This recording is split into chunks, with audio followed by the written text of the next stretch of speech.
옛날 옛적 프랑스의 프로방스 지역에 작은 마을이 있었습니다. 그 마을은 아름다운 라벤더 밭으로 유명했으며 전 세계에서 관광객들이 찾아왔습니다. 그곳에는 루이라는 이름의 소년이 살고 있었습니다.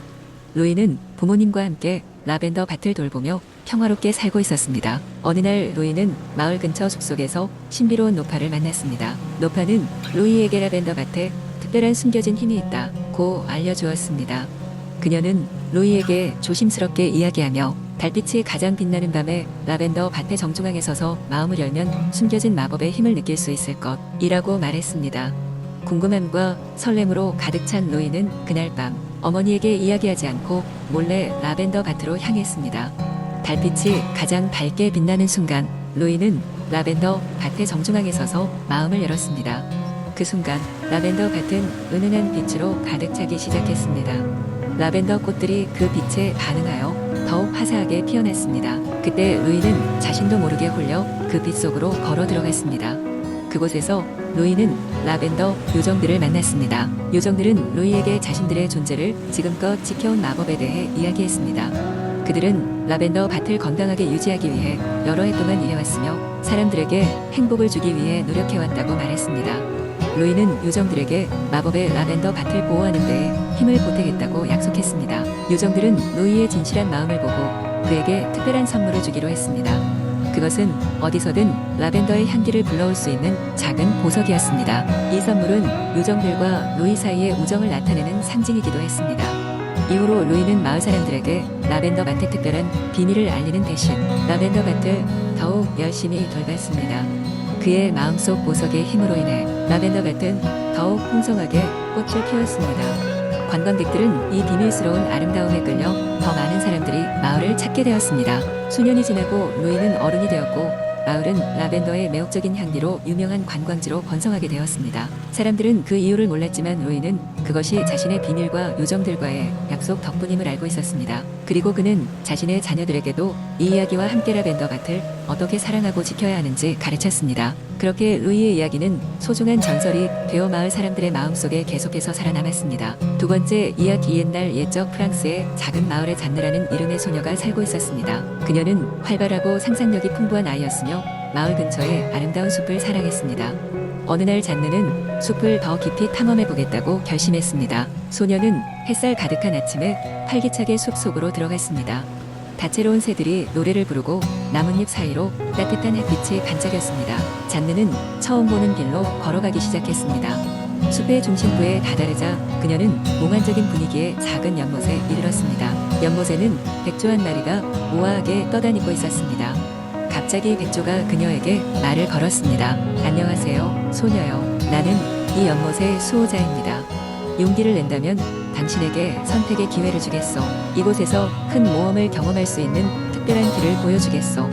잔느는 조금 놀랐지만 흥미를 느꼈습니다. 그녀는 백조의 제안을 받아들였고 그 즉시 백조는 날개를 휘저어 마법의 포털을 열었습니다.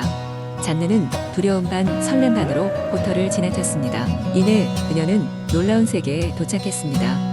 호수 주변으로 신비로운 식물들이 자라 있었고 어디선가 조용하고 아름다운 음악이 흘러나왔습니다. 그녀는 그 음악을 따라 걸어가다가 작은 요정들을 만났습니다. 요정들은 잔느에게 다가와 여기에 온 것을 환영해. 우리는 이 숲의 요정들이란다. 너의 용감함에 보답하고 싶어 라고 말했습니다. 요정들은 잔느에게 특별한 불꽃가루를 주었습니다. 그 불꽃가루는 그녀가 숲속을 찾는 과정에서 어려움을 극복할 수 있도록 도와줄 것이었습니다. 요정들은 그녀에게 작은 오두막까지 안내했습니다.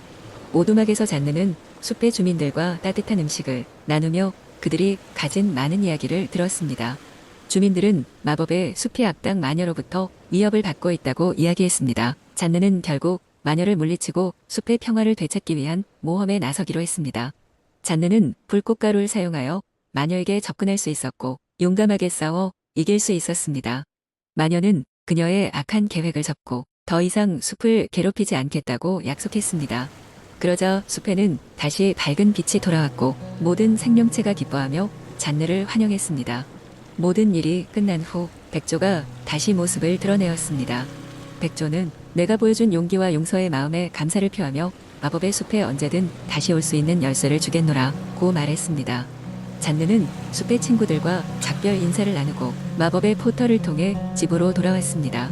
그 후로도 잔느는 종종 돌아와 요정들과 새로운 모험을 즐겼습니다. 그녀의 놀라운 여행은 동네 아이들에게 이야기로 전해졌고 잔느는 용감한 소녀로 늘 기억되었습니다. 그리고 마을 사람들은 그 후로도 숲을 아끼며 새로운 이야기들을 만들어 나가게 되었습니다. 세 번째 이야기. 옛날 옛적 프랑스의 작은 마을에 장미라는 이름을 가진 소녀가 살고 있었습니다. 그녀는 마을의 가장 끝자락에 위치한 작은 오두막에서 할머니와 함께 지냈습니다. 장미는 매일 아침 집 앞에 있는 작은 정원에서 아름다운 꽃들을 가꾸는 것을 즐겼습니다. 장미의 정원에는 여러 종류의 꽃들이 자라고 있었지만 그 중에서도 가장 돋보이는 것은 신비한 힘을 가진 커다란 빨간 장미였습니다. 어느 날 장미는 정원을 돌보다가 우연히 그 빨간 장미가 빛을 발하고 있는 것을 발견했습니다. 가까이 다가가자 그녀는 장미 주위에 작은 요정 같은 형체가 춤추고 있는 것을 보았습니다. 그들 중 한 명이 장미에게 다가와 이렇게 말했습니다. 안녕하세요, 장미. 저희는 이 정원의 요정들이에요. 당신의 순수한 마음 덕분에 저희는 이곳에서 안전하게 지낼 수 있었답니다. 장미는 놀라며 대답했습니다. 요정들이 이런 곳에 있는 줄은 전혀 몰랐어요. 저의 정원이 마음에 드시나요? 요정이 미소를 지으며 답했습니다. 그럼요. 당신의 정원은 우리에게 있어서 가장 안전하고 아름다운 곳이랍니다. 그리고 우리는 당신에게 특별한 선물을 드리고 싶어요. 요정의 손짓에 따라 장미의 꽃봉오리 속에서 빛나는 마법의 씨앗이 나타났습니다. 이 씨앗을 심으면 당신의 꿈을 이루어주는 나무가 자라날 거예요. 장미는 그 씨앗을 받고 깊숙이 감사의 인사를 전했습니다. 그 후로 장미는 요정들의 말을 따라 씨앗을 정원의 중앙에 심었습니다. 몇 주가 지나자 씨앗에서 자란 나무는 늠름하게 성장하며 무성한 잎과 함께 번영했습니다. 놀랍게도 그 나무에는 알록달록한 드림캐쳐 같은 열매들이 주렁주렁 매달려 있었습니다. 장미는 나무를 바라보며 자기 자신의 꿈들을 떠올렸습니다. 할머니의 건강, 마을 사람들의 행복, 그리고 자신의 미래가 눈앞에 그려졌습니다. 매일 장미는 그 나무 밑에서 시간을 보내며 진심으로 소원했습니다. 장미의 순수한 마음 덕분에 나무는 특별한 힘을 발휘하기 시작했습니다. 얼마 지나지 않아 마을 사람들의 삶의 작은 기적들이 나타나기 시작했습니다. 병으로 고생하던 할머니의 건강이 회복되고 농작물들이 풍작을 맞으며 마을의 아이들은 교육과 사랑을 받으며 자랐습니다. 마을 사람들은 이 모든 것이 장미의 헌신과 사랑 덕분이라는 것을 알았고 그녀를 마을의 수호자로 존경하기 시작했습니다. 그리고 매년 마을에서는 장미의 정원에서 특별한 축제를 열며 서로의 행복과 꿈을 기원했습니다. 장미는 삶의 소중함과 요정들의 선물을 통해 얻은 지혜로 마을 사람들과 함께 평화로운 일상을 만들어 나갔습니다. 이렇듯 장미는 프랑스의 전설 속에서 요정들과 자연의 조화로움을 전하는 주인공으로 남게 되었습니다. 네 번째 이야기. 오래전 프랑스의 한 작은 마을에 소피라는 이름의 어린 소녀가 살고 있었습니다. 소피는 언제나 마을 밖의 숲으로 모험을 떠나기를 좋아했지요. 마을 사람들은 그 숲을 비밀의 숲이라고 불렀습니다. 숲은 언제나 신비로운 안개로 뒤덮여 있었고 사람들은 그 안에 무엇이 숨어 있는지 알지 못했습니다. 어느 날 소피는 용기를 내어 그 숲 깊숙이 들어가 보기로 결심했습니다.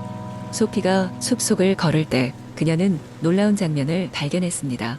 안개 사이로 햇빛이 비치며 나타난 작은 연못, 그리고 그 연못에는 은빛 비늘이 반짝이는 황금 물고기가 헤엄치고 있었습니다. 소피는 물고기를 자세히 보려고 연못가에 앉았습니다. 그 순간 황금 물고기는 연못의 표면으로 솟아올랐고 물고기의 눈이 그녀를 바라보자 소피는 신비한 속삭임을 들었습니다. 물고기는 소피에게 이 숲이 마법에 걸려 있으며 자신은 이 마법에서 풀려나고 싶다고 이야기했습니다. 물고기는 소피에게 말했습니다. 3가지 시련을 통과하면 나를 자유롭게 만들 수 있단다. 용기를 가지고 모험을 시작해보렴. 소피는 물고기의 부탁을 받아들였고 모험을 시작하기로 마음먹었습니다. 첫 번째 시련은 숲의 가장 높은 나무에 올라가 그 꼭대기에 있는 별의 조각을 가져오는 것이었습니다. 소피는 용감하게 나무를 올랐고 그녀의 인내와 지혜로 무사히 별의 조각을 손에 넣었습니다. 두 번째 시련은 그 숲 깊숙한 곳에 살고 있다는 신비한 생명체와 친구가 되는 것이었습니다. 소피는 조심스럽게 숲을 탐험했고 결국 사랑스러운 나무 정령을 만나게 되었습니다. 소피의 순수한 마음 덕분에 나무 정령은 그녀와 친구가 되었고 필요한 지혜를 전수해 주었습니다. 마지막 시련은 마을로 돌아가 사람들에게 숲의 마법과 황금 물고기의 이야기를 알리는 것이었습니다.